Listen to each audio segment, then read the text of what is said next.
हम बात करने वाले हैं द हिटमैन्स बॉडीगार्ड के बारे में। ये कहानी है माइकल और डेरियस की। माइकल पहले एक CIA एजेंट था और उसके साथ साथ एग्जीक्यूटिव प्रोटेक्शन एजेंट भी था, लेकिन अब माइकल एक बॉडीगार्ड बन चुका है और पूरी दुनिया में माइकल के चर्चे हैं कि वो जिसका भी बॉडीगार्ड होता है उसे कोई छू भी नहीं सकता। और दूसरी तरफ डेरियस है जो कि एक कातिल है और वो पैसे लेके लोगों को मारता है। और माइकल और डेरियस दोनों एक दूसरे से बहुत ही ज्यादा नफरत करते हैं, लेकिन किस्मत इन दोनों को एक साथ रहने पे मजबूर कर देती है। कहानी की शुरुआत होती है और हम माइकल को देखते हैं जो कि अपने नए क्लाइंट के साथ है और इस क्लाइंट का नाम है तकाशी कुरोसावा। कुरोसावा हथियारों की तस्करी करता है, इसीलिए पूरी दुनिया में इसके दुश्मन भरे पड़े हैं। लेकिन अभी कुरोसावा अपने आप को बहुत ही सुरक्षित महसूस कर रहा है क्योंकि उसके साथ माइकल है और अभी माइकल कुरोसावा को उसके प्राइवेट जेट तक छोड़ने जा रहा है। फिर माइकल उसे अपने जेट तक पहुंचा भी देता है, लेकिन जैसे ही कुरोसावा अपने जेट की खिड़की के पास जाता है वैसे ही अचानक उस पर एक गोली चलती है और कुरोसावा की वहीं पे मृत्यु हो जाती है। और इस चीज को देख के सारे लोग आश्चर्यचकित हो जाते हैं कि आखिर ये गोली आई कहां से। और सबसे ज्यादा अगर कोई यहाँ पे परेशान होता है तो वो होता है माइकल। और इसी हादसे के बाद से माइकल को AAA rated executive protection agent के पद से हटा दिया जाता है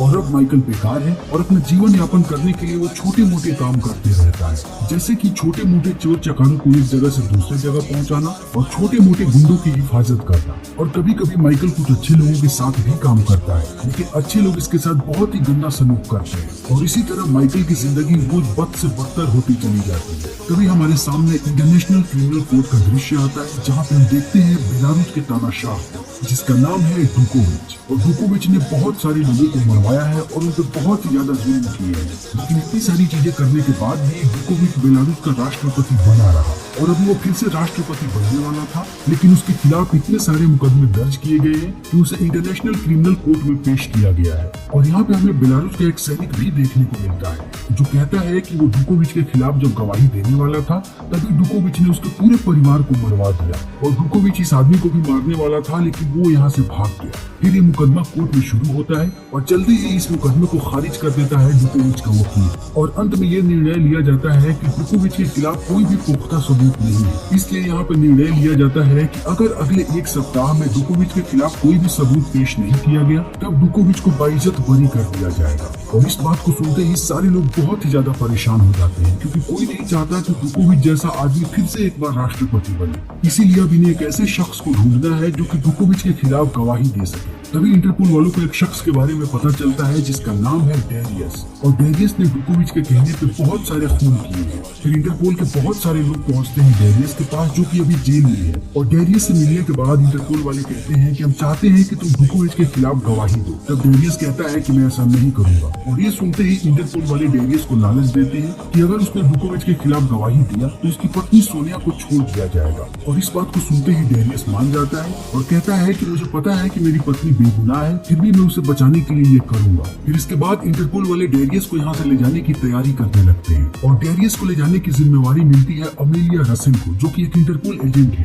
फिर सब लोग यहाँ से निकल पड़ते हैं। तभी रास्ते में डेरियस अमेलिया को आगाह करने की कोशिश करता है कि यहाँ पे हम पे हमला जरूर होगा, लेकिन सारे लोग इस बात पर विश्वास नहीं करते। तभी इन पे हमला हो जाता है और ये सारे के सारे लोग होते हैं डुकोविच के। फिर वो एक एक करके सारे इंटरपोल के लोगों को मारने लगते हैं। तभी डेरियस अमेलिया से कहता है कि अगर तुम जिंदा रहना चाहती हो और मुझे भी जिंदा देखना चाहती हो तो मेरे हाथ खोल दो। फिर अमेलिया भी उसका हाथ खोल देती है और उसे एक बंदूक दे देती है। और यहाँ पे डेरियस अपना कमाल दिखाता है, वो एक एक करके सारे लोगों को मार देता है। लेकिन इसी बीच डेरियस के पैर में एक गोली लग जाती है जिससे वो घायल हो जाता है। और जब डेरियस देखता है कि उसके आसपास कोई नहीं है तो वो घायल हालत में ही यहाँ से भागने लगता है। तभी उसके सामने आकर के अमेलिया खड़ी हो जाती है और कहती है कि तुम्हें अभी के अभी मेरे साथ चलना पड़ेगा, मैंने इंटरपोल को खबर कर दी है, इसलिए तुम यहाँ से भागो मत। तभी डेरियस अमेलिया से कहता है कि तुम्हें अभी तक ये बात समझ में नहीं आई कि इंटरपोल के कुछ लोग इनके साथ मिले हुए हैं, तभी ये लोग आसानी से यहाँ तक पहुँच गए। और अगर अभी के अभी हम दोनों यहाँ से नहीं निकले तब हम भी जिंदा नहीं बचेंगे। और इस बात को सुनते ही अमेलिया डेरियस को लेकर के अपने घर चली जाती है। और यहाँ पे अमेलिया के फोन पे बार बार इंटरपोल का कॉल आ रहा होता है, लेकिन डेरियस उसे कहता है कि इस फोन को बिल्कुल मत उठाना और अब तुम्हें इंटरपोल को छोड़ के किसी और आदमी से मदद मांगनी पड़ेगी जिस पे तुम भरोसा करती हो। तब अमेलिया कॉल करती है माइकल को। माइकल उसका एक्स बॉयफ्रेंड है और अमेलिया माइकल को बताती है कि वो किसी मुसीबत में फंस चुकी है, इसीलिए वो माइकल को जल्दी से घर पे आने के लिए कहती है। तभी हम देखते हैं कि इंटरपोल वाले लोग उस जगह पे पहुंच चुके हैं जहाँ पे ये सारी गोलीबारी हुई थी, लेकिन इन्हें यहाँ पे ना ही अमेलिया की लाश मिलती है और ना ही डेरियस की। इसीलिए यहाँ के लोग कॉल करते हैं इंटरपोल के असिस्टेंट डायरेक्टर को, जिसका नाम है जीन फूचर। और सारी बातें सुनने के बाद जीन इस केस की वकील रेबिका से कहता है कि शायद अमेलिया हमें धोखा देने की कोशिश कर रही है। तभी हम डेरियस को देखते हैं जिसने अपनी पत्नी सोनिया को कॉल किया है और डेरियस उसे पूरी बात बताता है और कहता है कि मैं बहुत जल्द तुम्हें भी वहाँ से रिहा करवा लूंगा। तभी यहाँ पे माइकल पहुँच जाता है और माइकल आते ही अमेलिया से लड़ाई करने लगता है और पुरानी बातों को लेकर के बैठ जाता है, क्योंकि माइकल को लगता है कि अमेलिया की वजह से उसकी नौकरी गई है, क्योंकि माइकल ने कुरोसावा के बारे में सिर्फ अमेलिया को बताया था। और अमेलिया यहाँ पे माइकल को समझाने की कोशिश करती है कि उसने कुछ भी ऐसा नहीं किया, लेकिन माइकल उसकी एक नहीं सुनता। तभी यहाँ पे डेरियस आ जाता है और जैसे ही डेरियस और माइकल एक दूसरे को देखते हैं वो दोनों लड़ने लगते हैं, क्योंकि ये दोनों जानी दुश्मन हैं। फिर लड़ाई के दौरान माइकल डेरियस के पैर पे किक मार देता है, जिससे उसका खून बहुत ही तेजी से बहने लगता है। फिर जल्दी ही डेरियस बेहोश हो जाता है। तभी हम उस जगह को देखते हैं जहाँ पे डोकोविच को बंदी बना करके रखा गया है और यहाँ पे हमें एक आश्चर्यजनक चीज देखने को मिलती है। जब जीन फोचर मिलने जाता है डोकोविच से और अंदर जाते ही डोकोविच को कहता है कि मुझे मेरे पैसे चाहिए, और यहाँ पे हमें समझ में आता है कि इंटरपोल का गद्दार और कोई नहीं बल्कि जीन फोचर है। फिर इस बात को सुनते ही डोकोविच गुस्सा हो जाता है और एक कलम फोचर के हाथ में घुसेड़ देता है। फिर कहता है कि पहले डेरियस को मारो, मुझे यहाँ से रिहा करवाओ, उसके बाद तुम्हारे पैसे तुम्हें मिल जाएंगे। तभी हम अमेलिया को देखते हैं जो माइकल को मनाने की कोशिश कर रही है कि माइकल डेरियस को तब तक सलामत रखे जब तक उसकी गवाही का दिन नहीं आ जाता, लेकिन माइकल यहाँ पे मानने को तैयार नहीं है। तभी अमेलिया माइकल को कहती है कि अगर तुमने इस काम को कर दिया फिर मैं पूरी कोशिश करूंगी कि तुम्हारी पुरानी वाली नौकरी तुम्हें मिल जाए, और माइकल मान जाता है। तभी इंटरपोल वालों को डेरियस की लोकेशन पता लग जाती है और जैसे ही फूचर को इस बात की भनक लगती है वो डोकोविच के लोगों को भी ये बात बता देता है। तभी हम डेरियस और माइकल को देखते हैं जो उस घर से बाहर निकलने की तैयारी कर रहे हैं। तभी इस घर का लैंडलाइन फोन बजता है, जिसे देखने के बाद माइकल समझ जाता है कि इंटरपोल वालों को यहाँ की भनक लग चुकी है। इसीलिए वो जल्दी जल्दी बाहर निकलते हैं, लेकिन बाहर बहुत सारे लोग होते हैं और ये सारे डोकोविच के लोग हैं। इसीलिए माइकल और डेरियस दोनों मिलकर इन सारे लोगों को मारने लगते हैं और इन्हें मारते मारते पहुंचते हैं छत पे, और छत पे इन्हें पुलिस का हेलीकॉप्टर नजर आता है,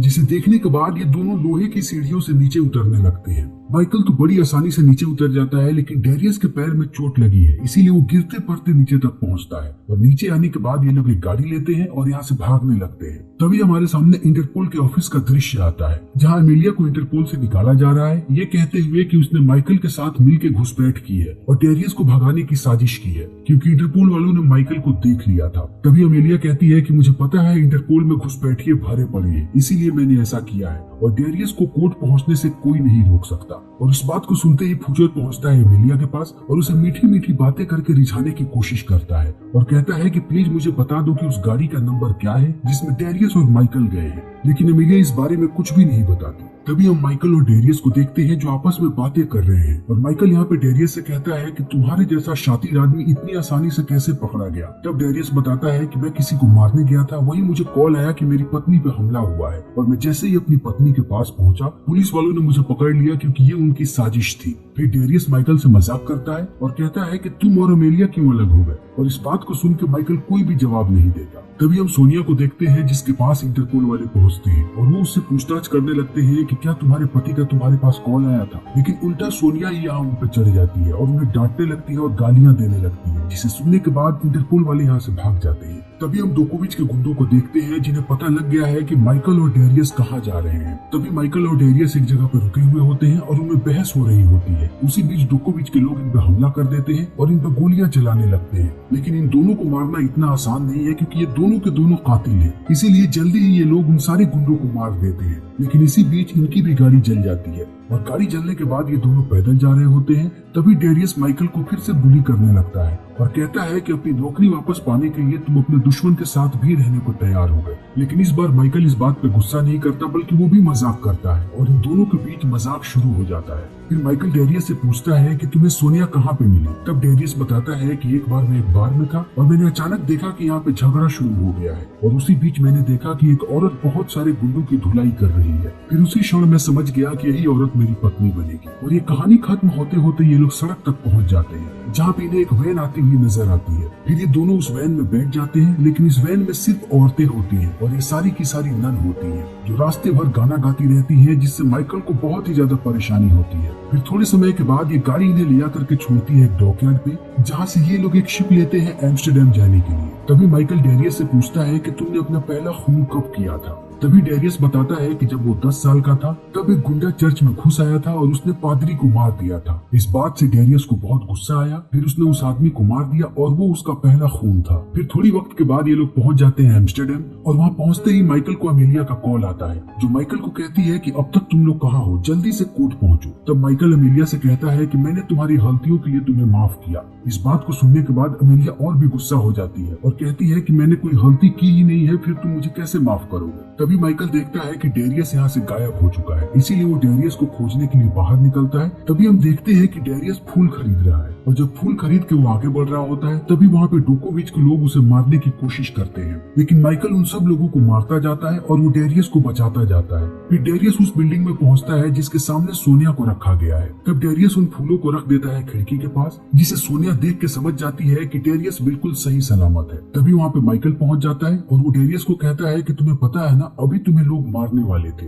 तब डेरियस कहता है कि मुझे पता था कि वो लोग मुझे मारने वाले थे, लेकिन मुझे ये बात भी पता थी कि मुझे बचाने के लिए तुम पीछे ही हो। तभी डेरियस कहता है कि मैं तुम्हें एक राज की बात बताना चाहता हूँ। तुम्हें पता है कि तकाशी कुरोसावा को किसने मारा था? और माइकल कहता है कि नहीं। तब डेरियस कहता है कि उसे मैंने मारा था। और इस बात को सुनते ही माइकल बहुत गुस्सा हो जाता है और वो डेरियस को एक पंच मारता है और उसे छोड़ के बाहर आ जाता है। तभी डोकोविच के लोग डेरियस पे हमला कर देते हैं और उसे मारने वाले होते हैं, लेकिन डेरियस एक बोट लेकर के वहाँ से भागने लगता है। तभी माइकल इस चीज को देखता है और वो एक बाइक से उनका पीछा करने लगता है। तभी एक आदमी डेरियस पे तोप छोड़ने वाला होता है, लेकिन ऐन वक्त पे वहाँ पे माइकल पहुंच के उस आदमी को मार देता है। लेकिन माइकल अपने बाइक से नीचे गिर जाता है और डोकोविच के लोग उसे पकड़ लेते हैं और उसे अपने अड्डे पर लेकर के जाते हैं और बहुत टॉर्चर कर रहे होते हैं। तभी वहाँ पे डेरियस पहुंच जाता है और वो सारे लोगों को मार के माइकल को यहाँ से छुड़ा लेता है। और जब वो माइकल को रास्ते में लेकर के जा रहा होता है तब वो माइकल को सॉरी कहता है और कहता है कि मेरी वजह से तुम्हें बहुत सारी समस्याओं का सामना करना पड़ा। और माइकल भी यहाँ पे डेरियस को माफ कर देता है और कहता है कि अगर तुम गवाही देने गए तो गवाही के बाद तुम्हें फिर से जेल में डाल दिया जाएगा, इसीलिए चलो हम दोनों मिलकर तुम्हारी पत्नी को छुड़ाते हैं और उसके बाद तुम दोनों यहाँ से कहीं दूर भाग जाओ। लेकिन डेरियस कहता है कि नहीं, मैं ऐसा बिल्कुल भी नहीं करूंगा। मैं पहले गवाही दूंगा ताकि तुम्हें तुम्हारी नौकरी मिल जाए, उसके बाद मैं कुछ करूंगा। फिर ये दोनों कोर्ट के लिए निकल पड़ते हैं। इसी बीच फोजर बार बार अमेलिया से पूछ रहा होता है कि आखिर वो दोनों कहाँ हैं और अमेलिया को शक हो जाता है कि यही घुसपैठिया है इंटरपोल का। तभी माइकल अमेलिया को कॉल करता है और कहता है कि मुझे माफ कर दो सारी चीजों के लिए, मैं बेवजह तुम्हें दोषी समझता रहा। और माइकल ये सारी बातें कर ही रहा होता है तभी वहाँ पे डोकोविच के आदमी आ जाते हैं और इनकी गाड़ी का एक्सीडेंट होता है और माइकल कांच तोड़ के थोड़ी दूर जाके गिरता है। तब तक इनका हमला फिर से होने लगता है और माइकल दौड़ के भागने लगता है और डेरियस गाड़ी से भागने लगता है। और गाड़ी चलाते हुए डेरियस अमेलिया से बात करता है और कहता है कि माइकल तुमसे बहुत प्यार करता है। और यहाँ पे डोकोविच के लोग डेरियस के भी पीछे लगे हैं और वो माइकल के भी पीछे लगे हैं, लेकिन ये दोनों डोकोविच के लोगों को मारते हुए आगे बढ़ रहे हैं। और माइकल बहुत सारे जगहों से होता हुआ जा रहा है, लेकिन हर जगह उसे डोकोविच के आदमी मिल रहे हैं और माइकल सबका जम के मुकाबला कर रहा है। और जब माइकल एक रेस्टोरेंट के पास होता है तभी उसे डेरियस नजर आता है अपनी गाड़ी के साथ बाहर। फिर दोनों इस गाड़ी में बैठ के कोर्ट की तरफ निकल पड़ते हैं और थोड़ी ही देर में ये लोग कोर्ट पहुंच जाते हैं। उसके बाद डेरियस अपनी गवाही देना शुरू करता है और वो यहाँ पे एक आश्चर्यजनक चीज बताता है। जिस पादरी को उस गुंडे ने मारा था वो पादरी कोई और नहीं बल्कि डेरियस का पिता था। और डेरियस फिर यहाँ पे डोकोविच के बारे में बताना शुरू करता है कि डोकोविच ने डेरियस को कहा था कि वो उन्हीं के आर्मी के लोगों को मारे, लेकिन डेरियस ने इस काम के लिए मना कर दिया। तब डोकोविच ने खुद अपने आर्मी के लोगों को मारा और यहाँ पे डेरियस के पास इस बात का सबूत भी होता है और अंत में डोकोविच इन सारी बातों को कबूल भी कर लेता है। उसी वक्त एक बड़ा सा ट्रक आकर के कोर्ट से टकराता है। फिर यहाँ पे हर जगह उथल पुथल मच जाती है और इसका फायदा उठाकर फूचर अमेलिया को मारने की कोशिश करता है क्योंकि अमेलिया को उस पर शक हो चुका है। तभी डोकोविच डेरियस को मारने की कोशिश करता है, लेकिन अचानक माइकल आकर के उसे बचा लेता है। लेकिन डेरियस पे चलने वाली गोली माइकल को लग जाती है, लेकिन माइकल डेरियस से कहता है कि मेरी फिक्र मत करो और डोकोविच के पीछे जाओ, उसे बिल्कुल भी जिंदा मत छोड़ना। और डेरियस डोकोविच के पीछे लग जाता है और डेरियस देखता है कि डोकोविच छत पे भाग रहा है और डेरियस उसका पीछा करने लगता है। तभी हम देखते हैं कि फूचर अमेलिया को मारने ही वाला होता है, लेकिन वहाँ पे माइकल पहुंच के फूचर को मार देता है। फिर अमेलिया माइकल के पास आती है तो देखती है कि माइकल की हालत बहुत ही ज्यादा खराब है। तब तक डोकोविच छत पे पहुंच चुका होता है और वहाँ पे उसे लेने के लिए एक हेलीकॉप्टर आ रहा होता है, लेकिन डेरियस उस हेलीकॉप्टर को नष्ट कर देता है। फिर वो डोकोविच के पैर में गोली मारता है और डोकोविच उसे लालच देने की कोशिश करता है कि वो उसे हर चीज देगा अगर वो उसे जिंदा छोड़ दे तो, लेकिन डेरियस उसकी बातों में नहीं आता और उसे छत से नीचे फेंक देता है। फिर डोकोविच की मृत्यु हो जाती है। फिर डेरियस पहुंचता है माइकल के पास और देखता है कि माइकल की हालत बहुत ही ज्यादा खराब है, इसीलिए वो माइकल को हंसाने की कोशिश करता है, लेकिन माइकल कहता है कि तुम जल्दी से यहाँ से भाग जाओ। फिर डेरियस कहता है कि मैं अभी नहीं भागूंगा, एक बार सोनिया को रिहा हो जाने दो, उसके बाद मैं खुद ब खुद भाग जाऊंगा, मुझे कोई भी नहीं रोक पाएगा। फिर माइकल को हॉस्पिटल लेकर के जाया जाता है और वक्त ऐसे ही बीतते जाता है और थोड़े समय के बाद हम देखते हैं कि डेरियस और सोनिया दोनों एक साथ हैं, यानी कि सोनिया को रिहा कर दिया गया है और डेरियस भी जेल से भाग चुका है और ये फिल्म यहीं पे खत्म हो जाती है। तो दोस्तों, हमारी आज की ये वीडियो यहीं पे खत्म होती है। उम्मीद है कि आपको हमारी ये वीडियो पसंद आई होगी। अगर आपको हमारी ये वीडियो पसंद आई हो तो इसे लाइक करें, शेयर करें और चैनल को सब्सक्राइब करें। Thank you.